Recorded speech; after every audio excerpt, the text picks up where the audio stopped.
So if you're watching this video, it means that all my degree marks have been confirmed and I am officially graduating with a first class honours in computer science. Who would have thought that was going to happen? So for those of you that don't know, maybe if you don't live in the UK or you've never been to university or you don't really know anyone that goes to university, I'll just briefly explain how the kind of classification thing works. What you get overall in university is kind of based off your average mark. So if you get an average mark of above 70%, you get first. If you get between 60 and 70, you get a 2-1.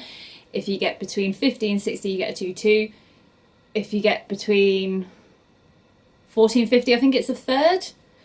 I just kind of ignored that end of the scale because I just hoped it would never happen. And I think under 40, it's technically not a pass, but instead of getting a honours degree, you get some sort of standard degree. Like I said, I kind of tried to avoid thinking about that kind of thing because I was just hoping that would never happen. At university, most people kind of aim for a 2-1. That's kind of the most common classification to get, and that's what most employers will ask for. They'll ask for at least a 2-1.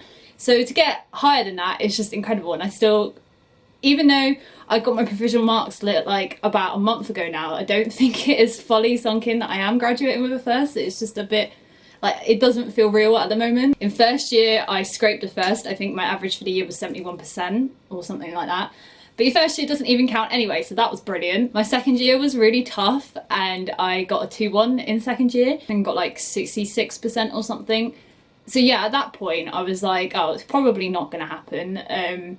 Because second year counts for 30% and then your final year counts for 70%.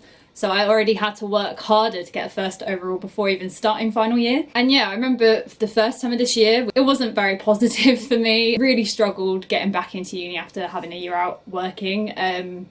The exams and the essays were really difficult. All my deadlines were at once. I just lost all hope in getting a first. I was just genuinely so surprised I got all my marks back because I actually managed to get a first in absolutely everything in the whole of final year, which honestly I can't believe. I think the reason I kind of went from being on a 2-1 in second year to getting a first in final year, and not even just scraping a first, I actually comfortably got a first, I think was mainly due to my placement year. If you get the opportunity to do one, because you'll learn so much, it prepares you so much better for final year. But yeah, to be honest with you, I just can't believe it. I can't believe that uni is over, and like the fact that I've managed to do even better than what I was expecting is just like crazy, and I'm just so proud of myself. Like, I worked so hard and I feel like it's actually like finally paid off. It won't feel real until I'm throwing that cap up in the air in September.